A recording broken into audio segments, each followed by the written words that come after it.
Hello, everybody, and welcome to this very special event here at Online Prep Live with the ACT and Kaplan Test Prep.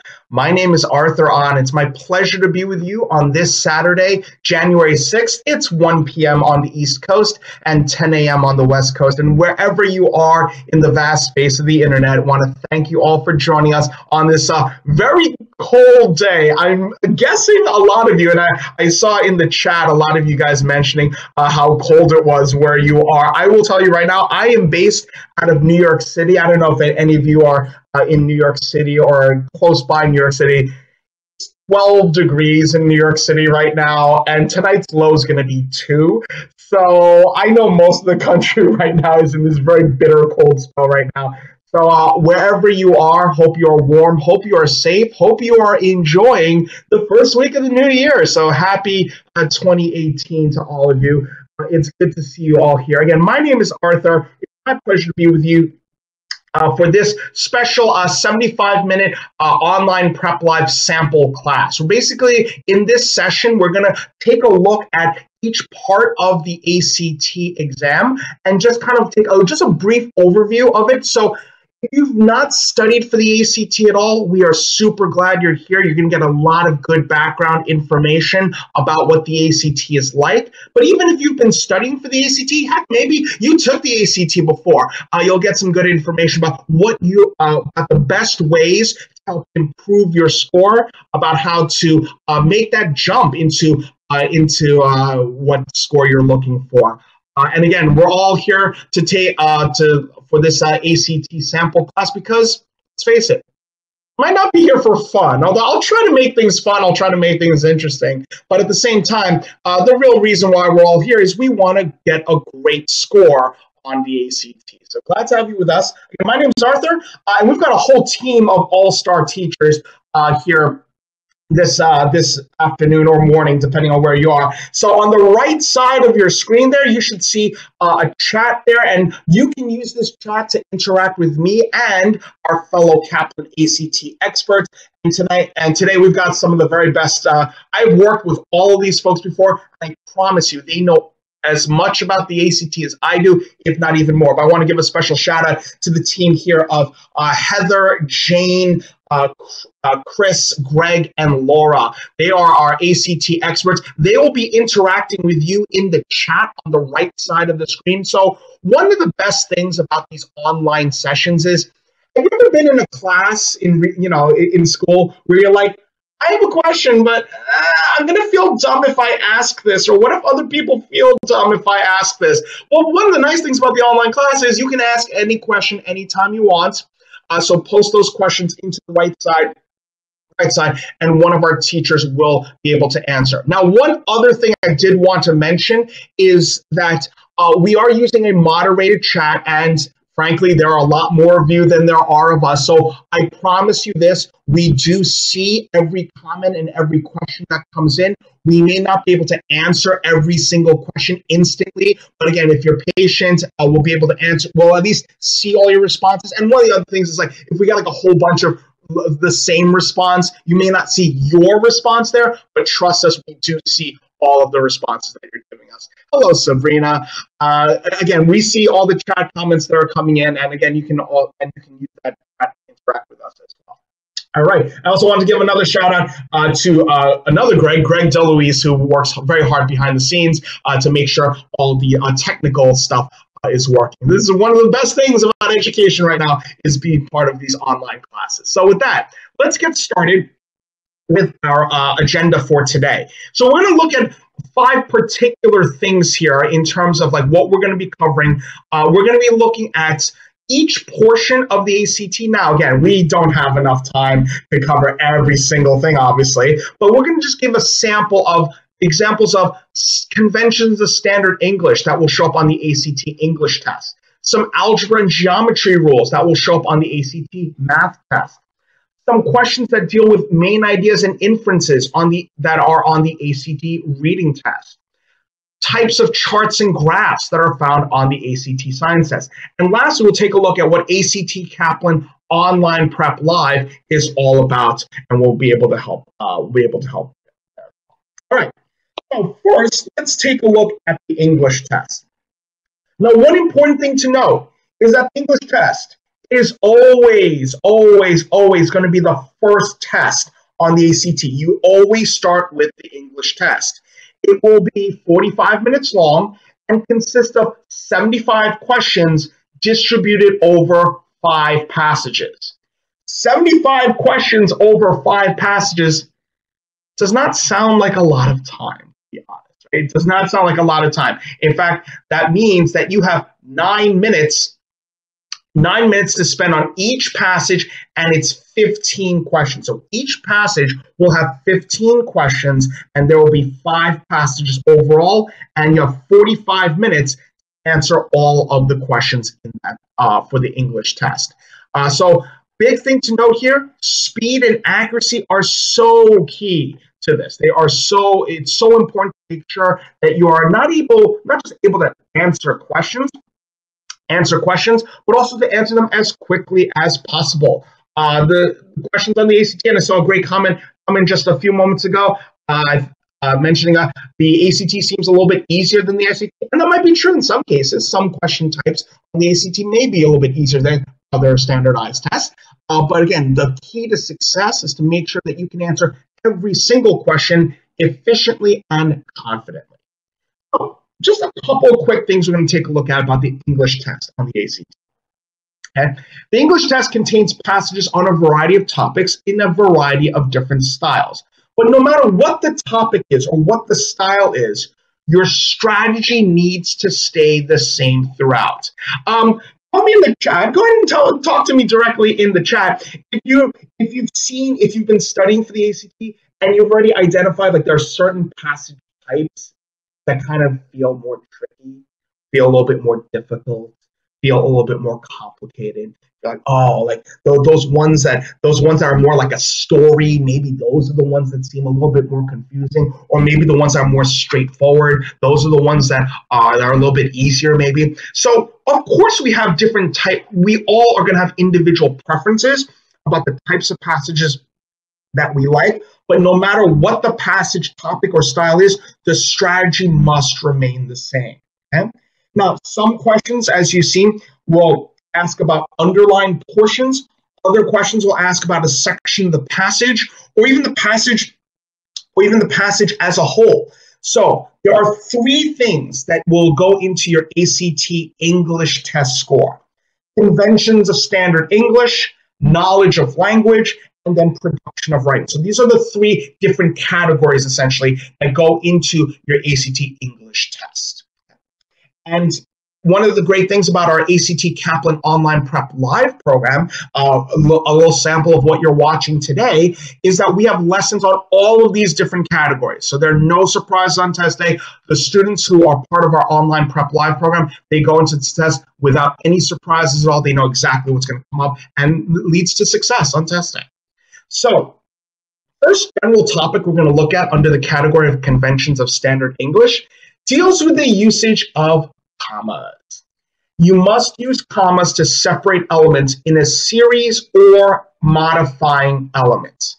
So as an example here, my most interesting classes this year are physics, comma, calculus, comma, and US history. And notice we have a list of things written out, and in that list we separate each of those things with the comma. Bonus points to any of you who know what the fancy name for that comma at the end is called. But I'll give you a moment to think if you remember the fancy term for that. But notice here, when things are being listed out, you must have a comma to separate those individual things in this list. So here, physics is one of those things. Calculus is one of those things. US history is one of those things. So those are, you must have a comma for each of those 3 things. And I think Lucas, you were the first one up, mentioned the Oxford comma. Absolutely, that's the fancy term for it. So for the purposes of ACT English test, you must use the Oxford comma if you are listing out things. Okay. All right. I love the enthusiasm. I love the participation, guys. This is great. Use a comma with what's called a coordinating conjunction to separate independent clauses within a sentence. So here's an example. I work on Mondays and I have soccer practice on Tuesdays. So if you have two independent clauses, so for instance, I work on Mondays would be an independent clause. It would be a sentence on its own. I have soccer practice on Tuesdays. That could also, technically, it could be a sentence on its own. But if you want to connect the two sentences together, you use a comma and a coordinating conjunction. In this case, the word "and" is what's called a conjunction. I'm going to go old school on you guys. Have you guys ever heard of the cartoon series Schoolhouse Rock? There was a song in Schoolhouse Rock that went, conjunction, junction, what's your function?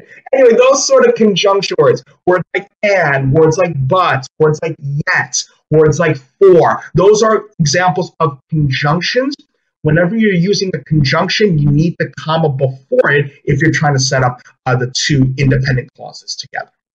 A third example of using commas is when you have like parenthetical or what's called non-essential phrase within the sentence. If you see in this example here, Azara found, much to her delight, that the hours she spent studying were worth the effort. So notice here, this phrase in the middle is technically not necessary, right? It's non-essential. Now, it doesn't mean like, oh, that's terrible, we should automatically get rid of that, because we're learning a little bit about Azara here, right? That she was delighted that she spent she found effort, that she found the studying was worth the effort. But this is what's called a parenthetical phrase. It's not essential to the structure of the sentence itself. So when you have a little clause like that, put a comma before it and put a comma after it. So we have the comma before it and the comma after it. So you use a pair of commas. Now again, when you're having that parenthetical information, you must have both commas. You need the comma before and after, almost to kind of like separate out that little clause from the rest of the sentence. Okay? And by the way, going back to what Tiffany and Trey and a few other folks I think mentioned earlier, yes, a good way to remember conjunctions is the acronym FANBOYS. For, and, nor, but, or, yet, so. So FANBOYS can be a little helpful mnemonic to remember the common conjunctions that are used in the sentence. Thanks for mentioning that. That's awesome. All right. All right, and the last thing is this. Use a comma to set off introductory or modifying phrase at the beginning of the sentence. So for instance, after school, comma, Mindy has to go straight to band practice. If you notice, if this is an introductory phrase at the beginning, then you have the comma immediately after that introductory phrase. You must have that comma immediately after that introductory phrase. That way, the rest of the sentence would basically be its own clause on its own. And by the way, Tyler, I saw what you said before. Yes, another example of the parenthetical or non-essential phrase is called the appositive. If you're more familiar with that term, basically means the exact same thing. Awesome. Let's take a look at our first example of a ACT test-like question. On the right side of your screen, you see where you're using the chat right now, but if you click on the tab to the right of that where it says poll, click on the tab that says poll, and click on the answer once you've had a chance to read through this question. The greater the pressure from the wind causes bonds to form more quickly at the downward edge than in the rest of the snowflake. That's our first example of an ACT English test question that's using conventions of standard English. So one of the first things you want to notice is, well, wait a minute. If you're reading the sentence, you're like, that sounds kind of weird. Sounds kind of awkward there. The greater the pressure from the wind causes bonds to form more quickly at the downward edge than in the rest of the snowflake. Well, if you're thinking to yourself, something sounds weird. Something sounds really off here. Well, if that's the case, there's always, always, always one answer choice you can immediately eliminate. And that answer choice in this case is going to be choice A, no change. It's a common pattern on ACT English test questions. The first answer choice basically says there's nothing wrong with the sentence. But if you're looking like, there's something wrong with the sentence, at the very least, you can get rid of one of those four answer choices. And heck, if you needed to take a guess, if you need to take an absolute guess on this one, hey, 1 out of 3 is still a lot better than 1 out of 4. So if you're reading the sentence, you're like, oh, that's definitely off. Let's get rid of choice A. Now, what's the problem with this sentence? Well, look at the placement of that comma. The greater the pressure from the wind causes bonds to form more quickly at the downward edge than in the rest of the snowflake. That comma actually kind of makes this sentence a little bit awkward, right? In fact, if you notice, excuse me, if you notice here, like we have like the subject of the sentence, the pressure from the wind, and then we have the predicate or the verb of this sentence, which is causes bonds to form. Do we actually even need that comma? We actually don't. Your correct answer, as a strong majority of you put down, 85% of you put down choice D as your correct answer. We don't even need the comma at all. Get rid of that word the in the underlined part. The greater pressure from the wind causes bonds to form more quickly at the downward edge than in the rest of the snowflake. D for done is your correct answer. Nice work here, folks. Strong majority of you put down that one as the answer. Let us know in the chat if you need any further clarification on this, but great job so far. Give yourselves a little round of applause. Let's take a look. And by the way, Sydney, you mentioned that you now understand why you got the answer wrong. That's great. I love that attitude when we have these classes where you're just like, look, I got it wrong. At least now I know why I got it wrong, so that when it really counts, I'm not going to get this one wrong. And when does it really count? When does this stuff actually count? On the actual test day. So make mistakes here. Make a big mess here, to be honest. That way you learn from those mistakes. I don't know about you guys. I think a lot of you guys will probably agree, though. You know, we learn more from the mistakes that we make than on just like guessing correctly. So great job here, folks, no matter whether you got this one correct or not. All right. One other big topic that comes up in conventions of standard English deals with subject-verb agreement. The subject and verb of a sentence must match in person. If it's a singular subject, you need a singular verb. If it's a plural subject, you need a plural verb. Subjects and verbs can also use either first, second, or third person. So here's an example of first versus second person, and then singular versus plural. I am playing golf. Not in this weather, guys. It's way too cold to be playing golf. But you get the idea here, right? It was just an example. I am playing golf. You are playing golf. They are playing golf. Right? So notice here, we want to make sure we have the correct agreement with the subject and the verb. The subject and verb of a sentence must also match in number. Subjects, again, can be singular or plural. So for instance, and here is honestly, don't understand if you'd agree with this. This is actually a little frustrating in the English language. Notice how the singular subject has an S at the end for a singular verb, whereas the plural subject has no S. Like usually when the word ends, you know, a lot of times when the word ends with the letter S, we assume it's plural, but this is where you want to be careful. She works is singular. They work is plural. So make sure you're always checking if the singular and if the subject and verb are agreeing with each other. All right, we're going to take a look at one more question. I know a lot of people are asking about different portions of the test. Again, in our limited time, we only have time for just a small handful of practice questions here, but we're glad to have you join us. And we'll talk a little bit later about how you can get more practice later on. Well, we've posted a question now on the screen. Take a look at number 2. Again, click on the tab that says poll, and go ahead and try this question on your own as I'll read through this. I'll read through this and we'll go through this together as well.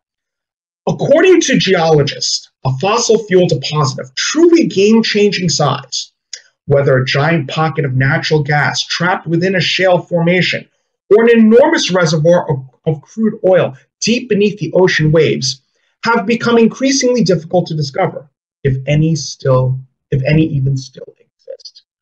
Ooh, doggy, that is a long sentence, right? There's a lot of stuff there. And you may have noticed that there's this middle part of this sentence that's really kind of distracting here. This is also another case of, I think, Tyler, you mentioned it earlier, an example of the appositive, right? A non-essential phrase within the sentence. And the reason why that you want to notice that this is non-essential is because we don't want to get distracted from the goal here. The goal here is to see if the word have is the correct word here. So notice have is a plural, right? Have is a plural verb form here. But think about this. What's the subject of this sentence? The subject of the sentence is a fossil fuel deposit, right? That a fossil fuel deposit is the thing that's becoming increasingly difficult to discover. So you almost have to ignore all that stuff in the middle if you're focusing on subject and verb agreement. Well, wait a minute. Is that the right verb to have? Should we have, you see what I did there? Should we have the word have there as the verb? No, there's something wrong with this. So therefore, we know we can immediately eliminate choice A. Out of the remaining choices here, well, which one of those choices is singular to correct the original error, but also keeps the correct tense? And your correct answer, I see a strong majority of you, more than 80% of you got this one. It is indeed choice C. Instead of the word have, which is plural, use the word has, which is singular. Nice work to those of you who got this one. And no worries, Robbie. It's okay if you fell for this one here. But again, that's one of the things that you just want to be on the lookout for with these more complicated looking sentences. Make it simpler for yourself. Like, really think about, okay, the underlined part is a verb. So I need to make sure it agrees with the subject. Oh, the subject and the verb are different. And that way it's a lot easier rather than reading that sentence 3, 4, 5, 6 times over and over and over again until you're like, I don't like this sentence anymore. Right? So that's the best, the way to tackle these questions, not just to get them correct, but to also get them correct quickly as well. Okay? And by the way, saw a great question from Matt. The word omit would mean to get rid of or to leave blank.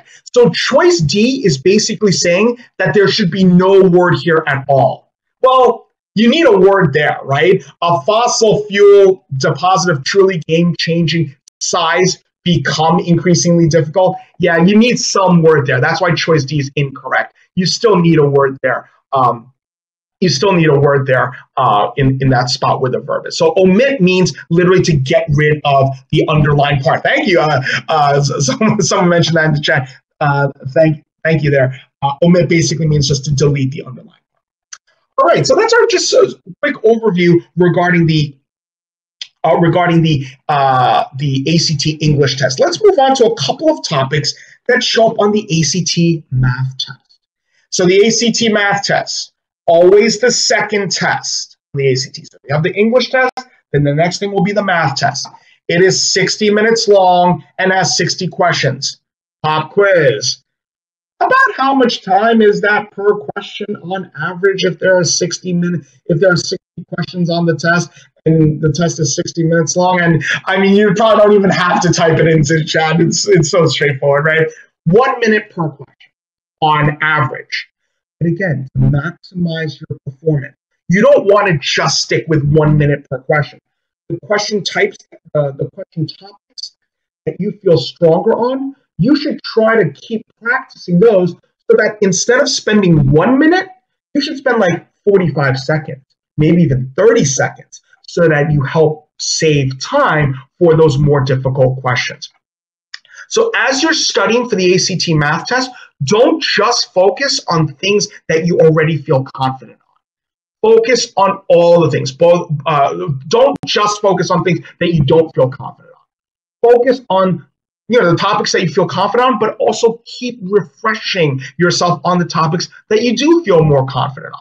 And as I go through this list of I won't go through this list exhaustively, but again, there are 8 different reporting categories on the ACT math test. Some of these probably look a little bit easier than some others, right? Maybe you're like, oh, algebra, I love algebra. I kick butt in algebra. Oh, but it's those darn function questions that throw me off. Maybe you're thinking, I love functions. But what the heck is number and quantity? So again, this is where you want to be able to think, okay, I need the most help with this. I need the most help with this particular type. Okay? No, I think you end up skipping the last 30 questions. Well, ideally, you do want to make sure, and I do want to bring this up as a little bit of, should you ever skip questions? Should you ever leave questions blank on the ACT math test or on any of the ACT tests? The answer to that is no. There's no wrong answer penalty on the ACT test, on any of the ACT tests. So you should never, ever, ever leave a question blank on the ACT. Put down something. Put down something to at least increase your chances for getting a higher score. Okay. All right. So a couple of topics we'll look at here, just as a quick refresher. One, the good old quadratic equation. So to create a quadratic equation, you use that old school acronym, and give me a groan or an ugh in the chat if it's been a long time since you've used something called FOIL. FOIL is the acronym that stands for first, outer, inner, and last. So when you're multiplying an expression such as this, x plus 2 times x minus 3, we're first going to multiply the first expressions, the x and the x. That'll give us x squared. The outer expressions, x times negative 3 and 2 times x. And if we combine those together, that'll actually give us negative x, right? We have the negative 3x and the positive 2x. So that'll give us negative x. And then lastly, the 2 times the negative 3, that's going to give us negative 6. So I know we're kicking it old school in Tate. I kind of love the FOIL too, to be honest. But I'm an easy. So x squared minus x minus 6 would be multiplied out version of multiply those two things. Okay. All right. Now, what about the reverse? To factor a quadratic equation, you can use something called reverse FOIL. Now, there are a lot of different ways that you can do this. If you had something like this, x squared plus 5x plus 6, technically you could do something else called the quadratic formula. There was a Schoolhouse Rock video about that one too, I think, right? The quadratic formula, negative b plus minus the square root of b squared minus 4ac divided by 2a. Yikes, right? But if you can, if it's easier to use to use reverse FOIL, by all means. So if you have, just to work in reverse a little bit here, x squared plus 5x plus 6 equals 0. If you want the factored version of this, well, the first thing you do is this. Well, what two things multiply together to give you x squared?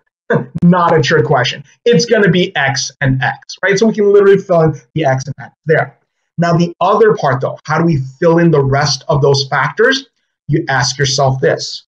What two numbers multiply together to give you the last number and add together to give you that middle number? Go ahead and type in the chat if you haven't.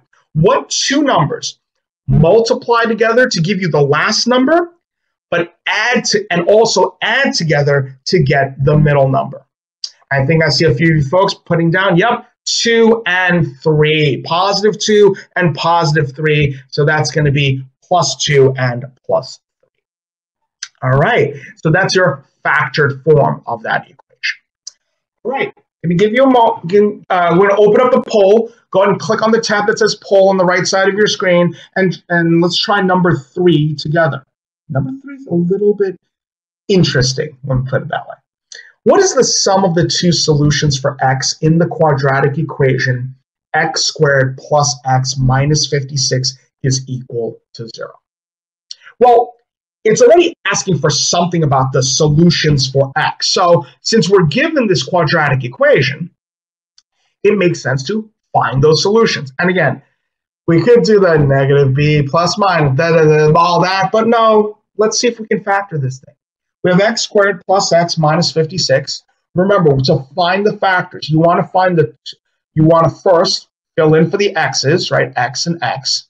But you also want to think, what two numbers multiply together to get negative 56 and add together, in this case, to to give you positive 1. Remember, when there's no coefficient that's written there, the coefficient is 1. So what two numbers, and this is getting a little trickier because notice we're multiplying two numbers to get negative 56. Multiply two numbers together to get negative 56, and that they add together to get positive 1. What are those two numbers going to be?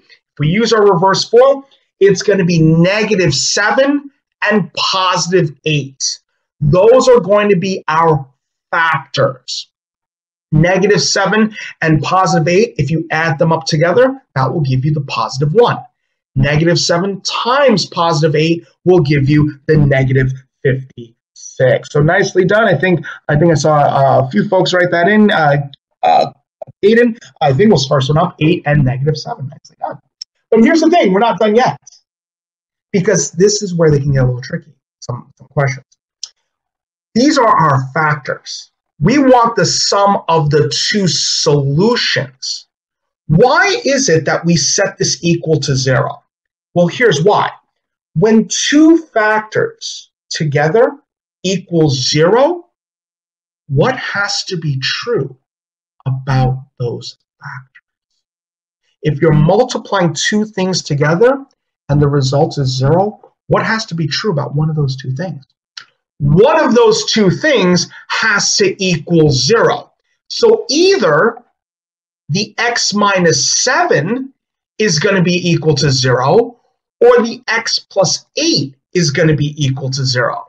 Well, if x minus 7 is equal to 0, then x would be equal to 7, positive 7. But if x plus 8 was equal to 0, then x would be equal to negative 8. So x then is going to be equal to either positive 7 or negative 8. Now, are we done? There's one more thing we have to note here. I love how a lot of you guys are changing your answer. That's okay, obviously, for the purpose of this class. I love it. I love the participation. We need the sum of these two solutions. So what's our final step? We're going to add these two up together. 7 plus negative 8 is going to be equal to negative 1, and that's going to be answer choice C, negative 1 as your correct answer. Remember the technique of reverse foiling when you're finding the two numbers that multiply to the last number and add to the middle number. Those are to set up the factors.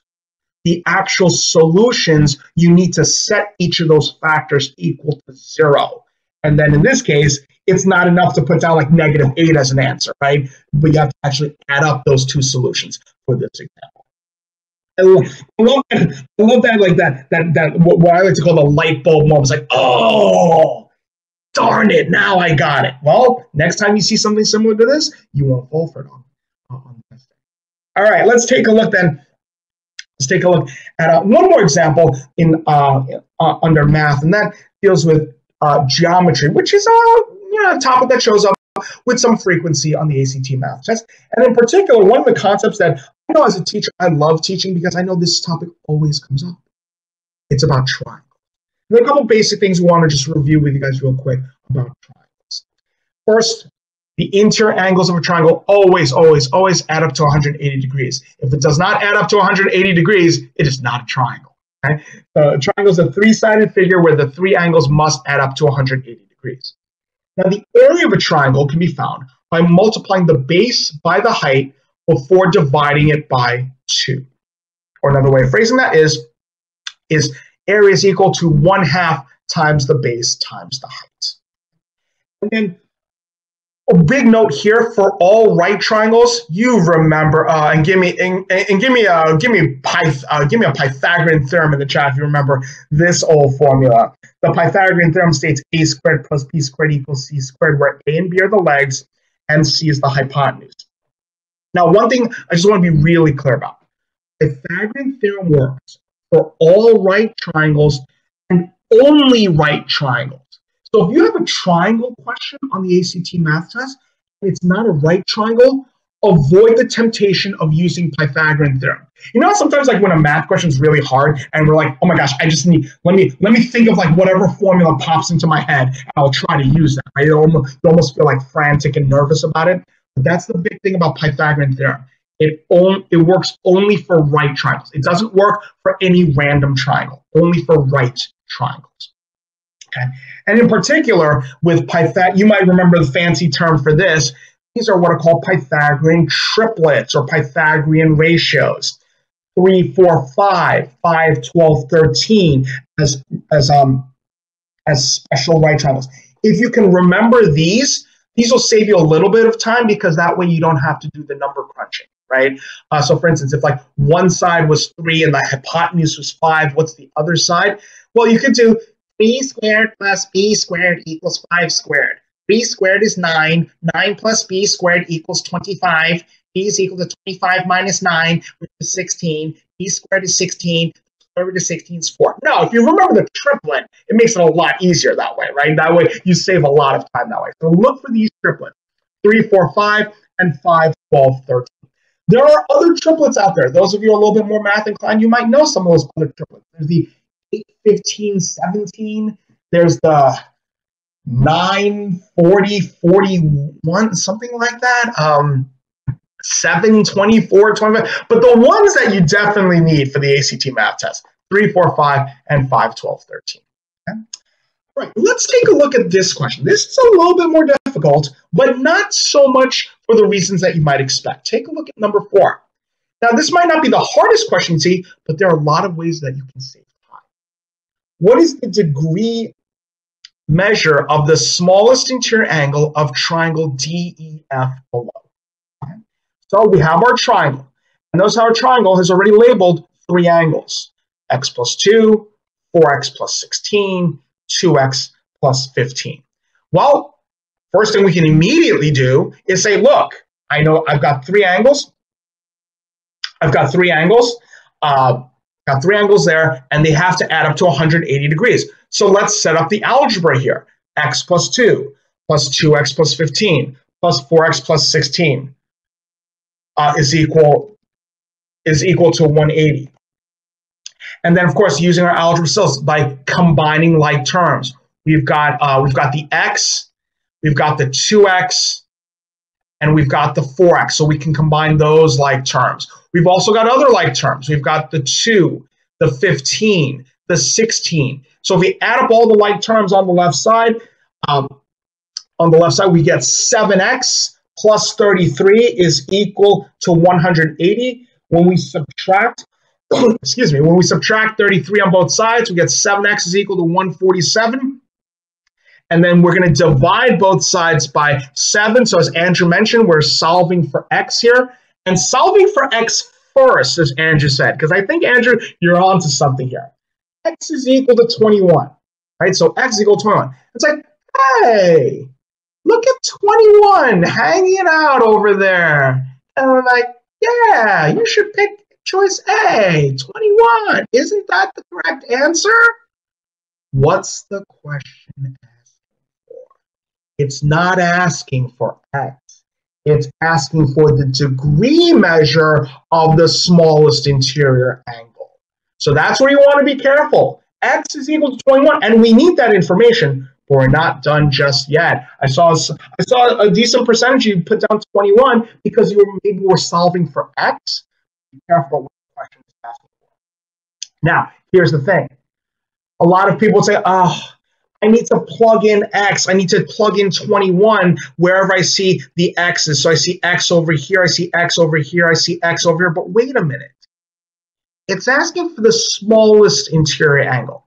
Look at the way those angles are set up. The x plus 2, the 2x plus 15, the 4x plus 16. Do we need to solve for all 3 angles? If you notice, wait a minute, isn't the angle over here, angle E, isn't this going to be the smallest angle? Of course it is, as the smallest coefficient and the smallest constant. So if we plug in 21 there, 21 plus 2 is equal to 23, and answer choice B for boom is your correct answer. Nicely timed, folks. Great work on this one here. And I saw a good percentage of you eventually get to choice B of 23%. I know in class, whenever I have a question where 90% or more of the students have answered the question correctly, you get a gold star. Enjoy that gold star, everybody. That is yours for the taking. Actually, I don't give out gold stars. I give out Mario Brothers stars. You guys ever play Mario Brothers, like that old school game? Maybe you guys play Mario Kart now. But when you grab the gold star, you get like 15 seconds of invincibility. So grab that gold star and you've got your 15 seconds of ACT invincibility. Great work on this question, folks. Let us know in the chat if you need any further clarification on anything we've discussed so far. But for now, let's take a look at our third part of the ACT test, and that's the ACT reading test. The ACT reading test will always be third. There will always be 35 minutes, and it will always consist of 40 questions over 4 passages. That is not a lot of time, right? 40 questions, 35 minutes long, over 4 passages. That's a little bit less than 9 minutes. I mean, if you want to get super technical, it's only 8 minutes and 45 seconds per question. Yikes! 8 minutes, 45 seconds per passage. Yikes, that's not a lot of time, right? So, and remember, each passage has 10 questions. So here's the key to success. It's not about reading for memorization. It's not about reading for every single detail. You have to read efficiently and you have to read aggressively in order to answer questions. We're going to take a look at an example of how to read efficiently and aggressively in just a little bit. A couple things just to note about the ACT passages. You'll have a passage on social science, social studies, a passage on humanities, a passage on natural sciences, and a passage on literary narratives. Now, I know everyone here is going to have one particular one that they're like, oh, that one's not too bad. And you're going to have one that you're like, oh, I hate this one, Arthur. I hate this one. No matter which topic you have or whatever passage type you're seeing, you've got to address it the same way. The same reading techniques apply to every type of passage. Now, ACT reading is, again, not about trying to memorize every single thing that you see in a passage. Instead, it's all about a couple things. Determining the main idea of the passage, trying to interpret important details. So not just not in memorizing the important details, but just understanding like why those details are given. To make inferences based on written text. So for instance, if I were to tell you, I keep 5 cats in my apartment in New York City. I were to tell you that. Every day I clean out their litter box and I give them the best food and I brush their hair and I give them little cat treats.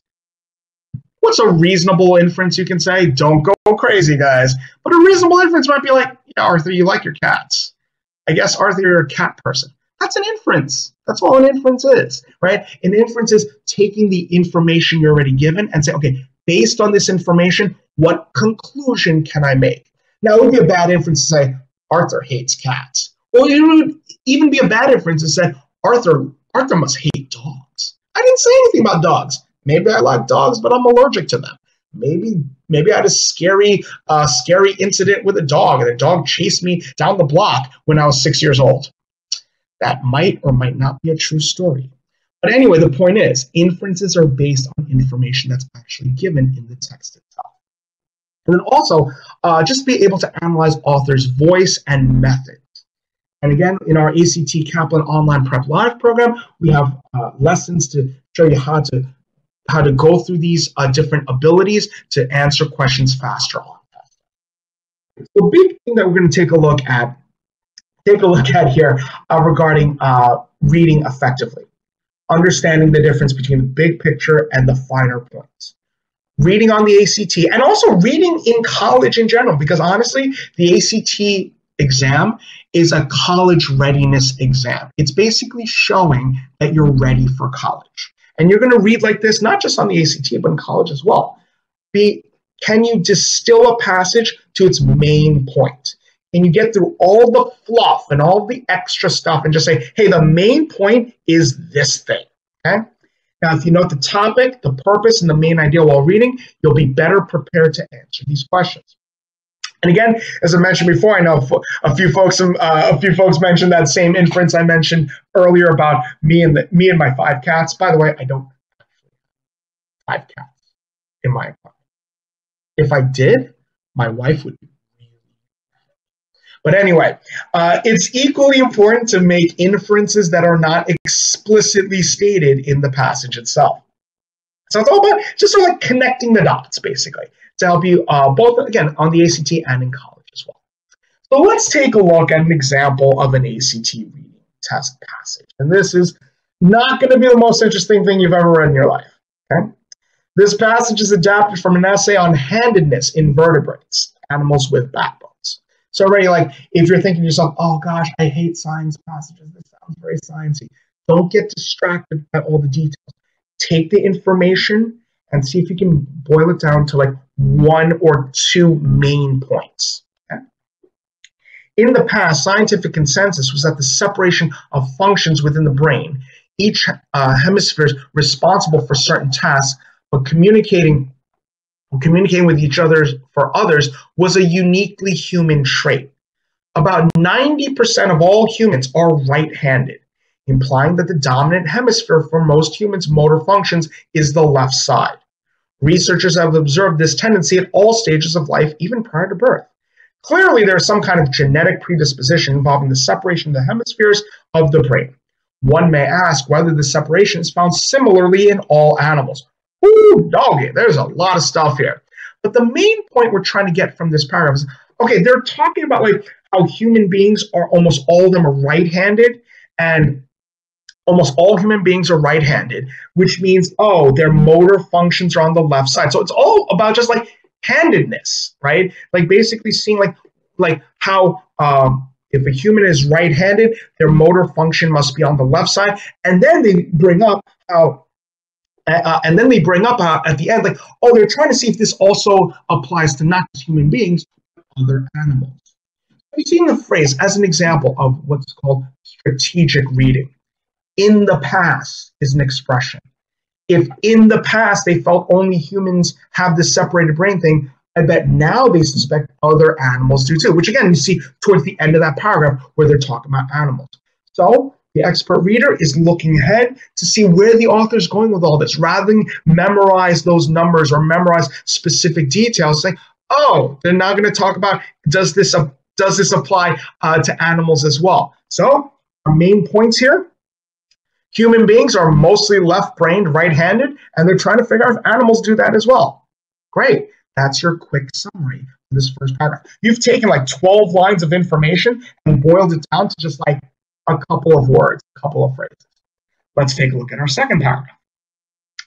The evidence that a left-brained, right-handed preference for everyday activity occurs in nearly all vertebrates is mounting and substantiates the notion of a genetic component to the differentiation of the brain hemispheres. Okay, the first part, left brain, right-handed preference, seems like okay, that might have some validity. It might seem true. But then let's look at the very next word in the very next sentence. That's the word however. Oh, wait a minute. They're going to bring up something here. However, no animal has shown as extreme a preference as humans. Okay, so human beings, they're the most extreme. Other animals are not as extreme about this left-brained, right-handed thing. Let's go on from there. This disparity is probably due to a combination of factors. Most likely, the use of tools and the continued reliance on fine motor skills for the everyday tasks of humans forced the right-handed preference to become increasingly favored. Genetics may have started humans on the path to left-brain dominance, but other factors must have been important to produce the extreme bias that we see in humans today. Again, whoa, a lot of stuff here, right? Again, a lot of stuff. But the main thing is this. For humans, it's like, oh, there are other factors that make humans more left-brain, right-handed, right? So notice here, it's got to be more than just genes, right? Notice again, you even see here, a combination of factors. Other factors must have been important. So again, it's not just genetics.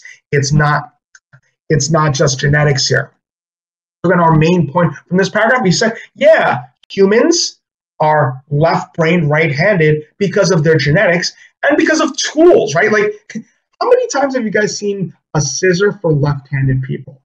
I hear that's a real problem for lefties, right? Because, yeah, most tools are designed for right-handed use. So like as human beings, human beings are so conditioned to use their right hand in general. So it's not just genetics, it's like stuff in the real world that makes human beings more left-brained, right-handed.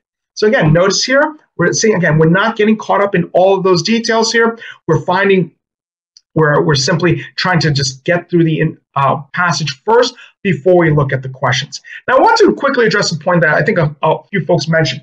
Should you read the questions first? Should you read the questions first? And here's my answer to this. Okay, here's our answer. If the reading passages on the ACT reading test had one question or two questions at most, I would tell you, sure, read the questions first. Why waste your time? But since every passage has 10 questions, it's just too much on your brain to keep track of what all 10 questions are as you're reading the passage.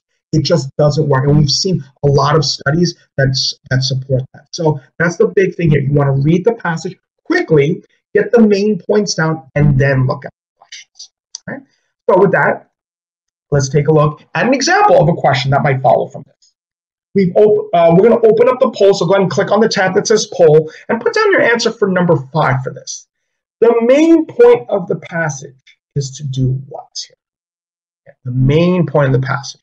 Well, the main point seemed like, okay, they were talking about how like, oh, if you're like right-handed, you're more left-brained, and they're talking about like, oh, they're trying to figure out all the things about that, like, is it genetics, and maybe it works with other animals too, but they saw that other animals, it wasn't quite so much, so then they were looking at the reasons why, the reasons why human beings tend to be more right-handed, left-brained, right?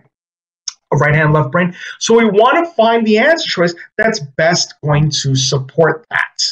And if you look at so again, make the prediction first. Think in terms of, okay, I need the answer to say something about like, oh, they're talking about like how they've been studying about how people are more right-handed and left-brained. And they're trying to see like, where did it start from? And what have we learned about that kind of stuff?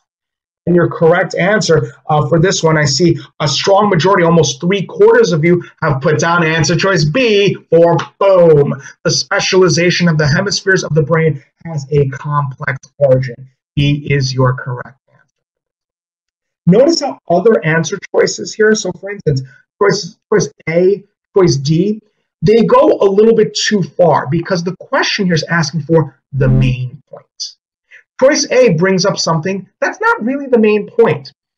Crucial to understanding brain chemistry. We're not really talking about brain chemistry here. We're talking about sort of like how handedness works in terms of like if people are left-handed or right-handed. So that goes a little bit too far there. And even something like choice D. Genetic factors account for little, if any, of the specialization of the brain. Well, remember, the passage said that genetics is part of it, but there are other reasons too. So choice D goes a little bit too far by saying, yeah, genetic factors have nothing to do with it. No, genetic factors have something to do with it, but there's other stuff as well. That's why, again, choice D is correct. Michelle, great work. I'm glad you got, hey, you've already identified that maybe ACT reading might be a little bit stronger point than you might have thought. Maybe you were thinking like, oh, ACT reading is really bad, but hey, you got this question right. Maybe we can get the next one right as well. Take a look at number 6. Again, we're going to open the poll for you guys. So go ahead and click on the poll and put down your answer for this one. It can be inferred from the passage that no species has ever displayed what? This might be a little bit tricky, right? Because again, a lot of people get thrown off by the word inferred. It's like, well, it means it wasn't directly stated, right? So how am I supposed to know? Isn't it kind of like an opinion type question? But here's the thing. What do we know from the passage that no species is ever displayed? You can quickly scroll through the answer choices here to see which of those choices is actually substantiated from the passage itself. Well, if you notice, what are some of the things that they mentioned? about the different types of species. Well, there were human species, right? Us human beings. And they mentioned something about like the 90% thing, right? 90% of human beings are left-brained, right-handed. And if you remember from the passage, let me see if I actually pull up that particular paragraph here. Notice how they say about 90% of all humans are right-handed. About 90% of all humans are right-handed. And in fact, they say, and then what else did we see here? Comparing humans to other animals? Well, comparing humans to other animals, they said what? No animal has shown as extreme a preference as humans. No animal shown as extreme preference as humans. The humans stand out the most in terms of being left-brained, right-handed. So the question is asking, no species has ever displayed what? Well, if you look at those choices, the correct answer, I know this is a trick one, this is a tough one. I've seen a lot of people get this one wrong, but the correct answer here is actually answer choice B. No species has ever displayed a 95% preference for right-handedness. Why? Because humans are only 90%, and no other species is as right-handed as human beings. So B is your correct answer for this one. Now, I saw a lot of people put down choice C. Let's take a quick look at choice C. Choice C says, no species has ever displayed a preference for using both hemispheres of the brain equally. What's the problem with choice C? Choice C, remember what the question saying? The question saying no species has ever displayed this. Do we know that from the passage? Do we know that no species has ever displayed a preference for using the hemispheres equally? We don't know that from this passage. So therefore, choice C is a very misleading answer choice there. There's no indication of preference of using hemispheres equally there. So we can eliminate answer choice C, and your correct answer is going to be choice B. And one quick note here, why is choice A wrong? Again, notice how choice A goes a little bit too extreme. No species has ever displayed a preference for left-handedness. We don't know that from the passage. Again, all we know is that human beings are more right-handed than any other species. But there may be other species that are left-handed. The only one that we can use from the information is going to be choice B. All right, great work on this one, folks. Again, just a quick overview of the reading test. Now, Bob, we're going to be finishing up in just a few minutes. Hopefully this has been helpful. Let us know if you have any questions otherwise. But now let's take a look at the fourth test of the ACT, and that's the ACT science test. Now, a lot of people freak out when they hear ACT science because they're like, oh my gosh, I'm going to have to memorize all that stuff from 9th grade biology and 10th grade chemistry and 11th grade physics, or whenever you've taken those classes. But really, the ACT science test is not about science knowledge, but about science reasoning. Okay, so you have 35 minutes for 7 passages. You only have about 5 minutes per passage. Okay, only about five minutes per passage. Okay, so by the way, Anthony, I've been doing this a long time, so I promise I'll drink some water later. But for now, I just want to keep the party going. The science test will have passages about biology and chemistry and earth science and space science. But again, it's not about knowing information. It's about taking the information in the passage itself and using like scientific type thinking. It's like things like experiments, like for instance, what's the purpose, the method, the results of an experiment that was given? How to scan tables and graphs and charts and things like that to get the scientific information that you want. Applying scientific reasoning, like what are your independent variables and your dependent variables? Just things like that are basically what comes up on the ACT science test, and we cover all of these and a lot more in our Kaplan online program. So let's take a look at an example of one type of science test question. And that's when you're looking at interpretation of data. Okay? So in a chart or in a graph, you're going to have a couple things. Variables. The x-axis is usually the independent variable. The y-axis is the dependent variable. And overall, a graph will show the relationship between the independent variable and the dependent variable. So for instance, as temperature goes up, the volume also goes up, right? Temperature would be the independent variable, volume would be the dependent variable. Or as temperature goes up, the color of the liquid gets darker. In that case, the color of the liquid solution or whatever, that would be the dependent variable. So the graph will show some sort of relationship with the x and the y. The units will show how quickly each variable changes. So one thing to be careful of, and this comes up often on those tougher ACT science questions, what does each tick mark on the axis represent? Have you seen those sometimes in like a graph where like you kind of assume it's like 1, 2, 3, 4, 5, but it's actually like 5, 10, 15, 20, or like 10, 20, 30, 40, 50. So just be careful when you see a graph. See that graph there? What does each tick mark represent? And then lastly, the trend, the general concept. Don't sit there and memorize those numbers. Don't say like, oh, at 36.7 degrees, the pressure was 18.4. And at 39 degrees, the pressure was 27.1. Like, don't do that. Instead, just say, oh, I noticed as temperature goes up, as temperature goes up, the color gets darker. Or as pressure goes down, volume goes up. You know, little things like that. Just note if it's like a direct relationship or if it's an inverse relationship. Maybe inverse relationship means as one variable goes up, the other variable goes down.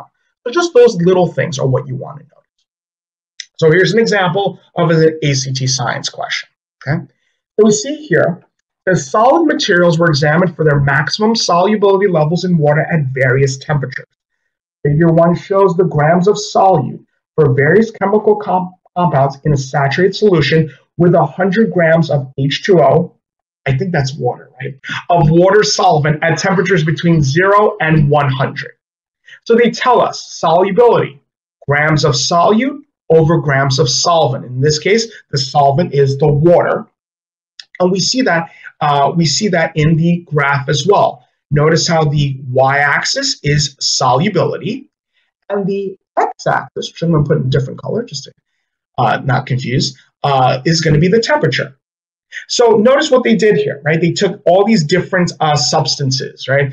We've got sugar, we've got KNO3, NaNO3, NABr, KBr, KCI, Na2.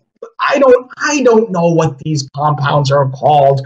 And the point is, you don't need to know what these compounds are called to get this question right. You see a whole bunch of compounds, and they're giving us the trend of temperature and solubility. Well, what do you notice here? What do you actually notice here? We notice in our variables, again, temperature and solubility. The units, and this is important, the temperature is given in Celsius. The solubility is given in grams of solute for 100 grams of water. Now, what's the trend? What do you notice? Again, don't sit there and try to memorize numbers.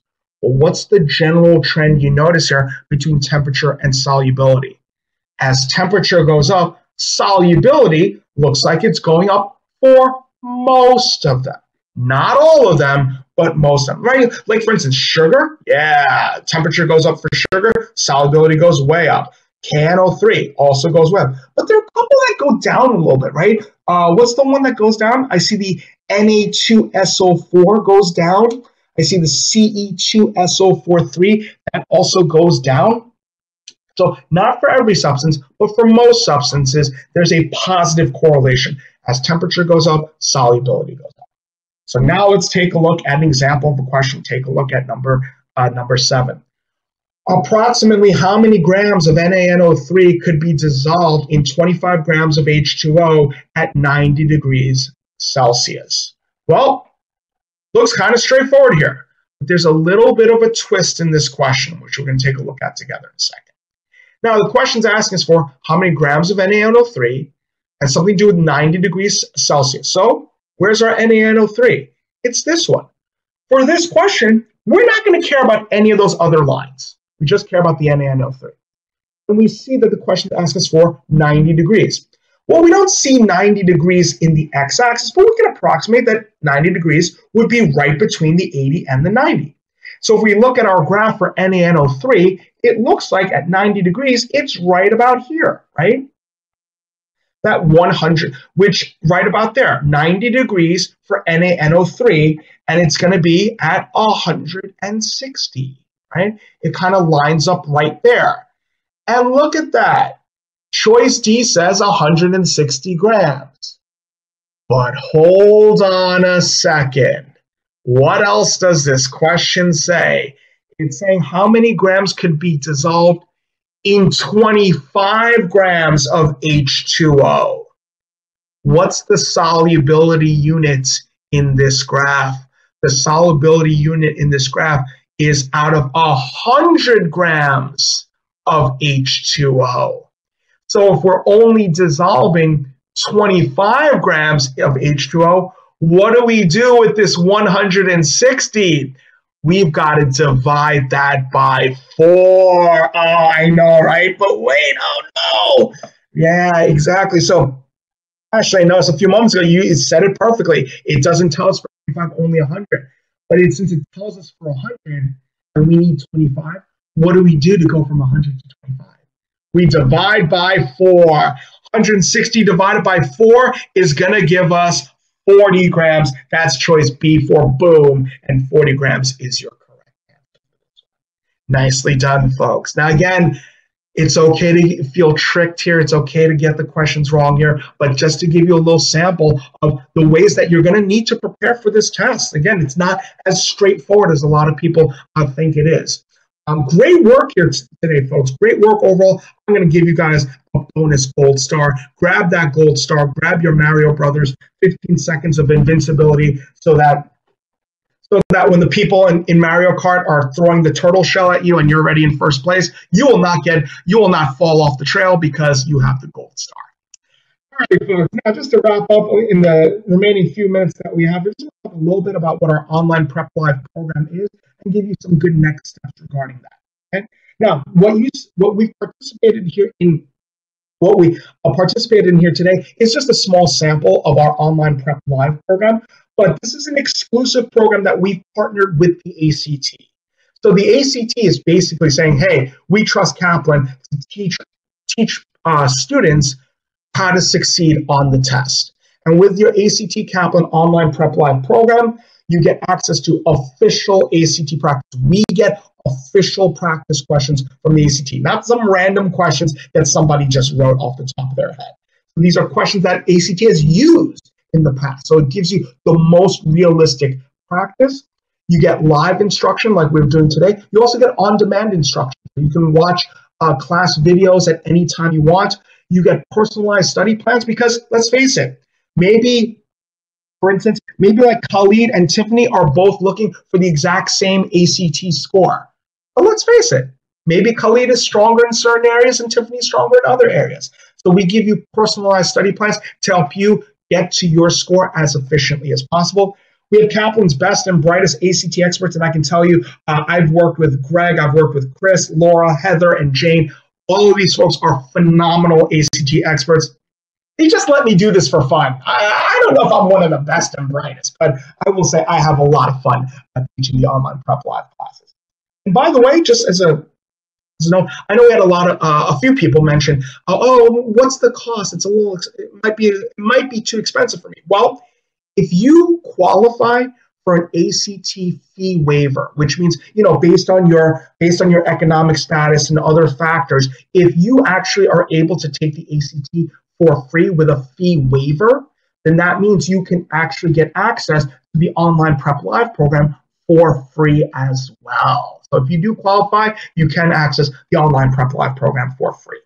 Again, we have over 2,400 practice questions, 2 full-length tests, and 4 short ACT practice tests, and 450 ACT digital flashcards. Because let's face it, folks, all my flashcards are going to be in my phone. And I think that's the case for you guys in your phone, your tablet, whatever, right? So we have digital flashcards for you to keep your studying on the go. We also have almost 30 hours of instruction, lessons on everything that's covered on the ACT, every single thing that's covered. We have live class times that fit around your schedule. We run classes, for instance, like on Saturday afternoons. We run classes on Sunday afternoons or even Sunday evenings sometimes. We run classes on weeknights, so we can find classes that will fit your schedule. We also have on-demand classes, so that means like, oh, maybe that one class doesn't match your perfect schedule. You can still get all the information you need, all the class information you need through your on-demand video. And we also have other videos such as goal setting, time management to help you prepare not just for the ACT, but for studying in college as well. We also have a way for you to reach out to me or to other ACT test experts to reach out to us to get help with anything that you're studying for in the ACT. Those personalized study plans, again, helping you to identify your own strengths and your own weaknesses. And just guidance on fitting in all your test prep needs before test day as well. Okay? And again, that's Kristen Russell, one of our top ACT experts. So you have on-camera teachers and you have off-camera teachers. So again, just like, again, there are a lot of you here today. I probably wasn't able to answer every single question you guys had, but Greg and Heather and Laura and Jane and Chris were all able to answer your questions as well. And to able to answer your questions as well. Now, how to access Online Prep Live. Now, when you register for the ACT, you can register for Online Prep Live together with when you're registering for the actual test. But if you're already registered for the ACT and you're like, oh, I'm planning on taking the test soon, but now I think I really need to study more for this, you can buy Online Prep Live without adding on a new registration. And if you already have what ACT calls Online Prep, like their separate program, you can upgrade to Online Prep Live, which includes the live classes and the extra instruction. And you can do that actually directly from the ACT Online Prep app as well. So the cost for this, if you're interested in a 6-week subscription, so if you're only going to take, honestly, if you're thinking about taking the ACT only once, and maybe oh, I'm only going to take the ACT one more time, the 6-week subscription is probably the way to go. It's only $99.95. But we do have a 12-week subscription. So that's maybe if you're thinking about taking the ACT a little bit later down the line, but you want to get more time to study, more time to prep yourself. It's going to be a little bit, it's going to be $179.95. But for attending this event, for attending this sample class, you can get a 20% discount. 20% discount off your 12-week subscription. So the cost would actually be only $143.95. And then if you're interested in a 24-week subscription, that's almost like half a year. Those of you who are, for instance, like those of you who are sophomores maybe, or even juniors, you may want to be interested in the 24-week subscription because that'll give you the most amount of time and most amount of confidence that you're going to go in and take the ACT. If you need to take it more than once, that's okay. That's one of the big things that people don't realize about the ACT. You can actually take the ACT more than once. It's not a big deal, as long as you can perform stronger and stronger each time you take the test. So the 24-week subscription is only $249.95. But again, for coming to today's sample class, if you are interested, use the promo code EVENT, and then you can get the course for only $186.95. So if you're going to register for Online Prep Live, when you register, you've seen this on other websites, right? The promotional code, put promo code EVENT when you're registering for ACT Kaplan Online Prep Live. That way you save a good chunk of change. More importantly, you can start studying immediately. Once you register, you have access to the recordings, and then you'll know when the live class sessions are as well. Okay? So with that, right at 2:15 Eastern time, remember, Online Prep Live is on sale now. If you scroll down just a little bit, the bottom left corner of this video feed, you see that little button that says Order Now. Go ahead and click on that if you are interested in registering for Online Prep Live. Tell your mom or dad, just let them know, hey, I really want to do well on the ACT, because the ACT is all about showing those colleges that you are ready. You are ready for college level work. Okay? So click on the Order Now button if you are interested in enrolling in our program. And if you're already registered for Online Prep Live, you can access all of your materials at onlinepreplive.act.org/login. And that wraps up this Online Prep Live sample class.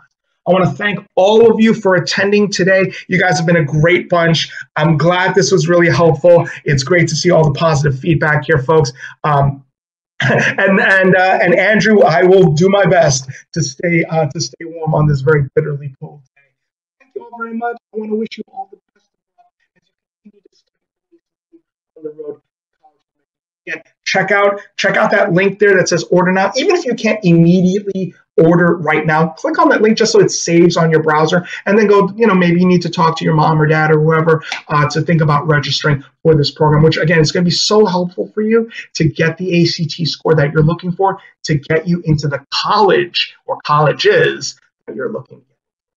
On behalf of the entire team here at Kaplan Online Prep Live, on behalf of Heather and Jane and Chris and Greg and Laura and Greg D, my name is Arthur. Have a wonderful rest of your Saturday. And again, best of luck to all of you. Take care. Bye, everybody.